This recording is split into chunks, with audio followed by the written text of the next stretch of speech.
Hello mga kalag, ito pala yung sunset ng ating Baywalk of Magallanes, which is andito tayo ngayon, gumagala tayo at nakita natin ang sun setting in the form of colors of sun setting has been done and very warming and wow!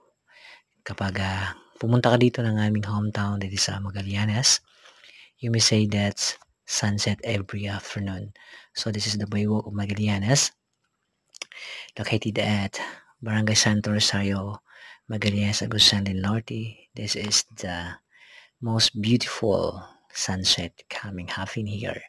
So sa gustong mag-try and to sa witness this sunset, you may visit us our public market Magallanes, Agusan del Norte, and also visit us our Nuts Place and Girl here on public market Magallanes. Sa gustong mag-try, ito pala ang ating baywalk guys. So if you want to say this, follow us and more videos here. Laak ni Deja Lowe. Thank you so much for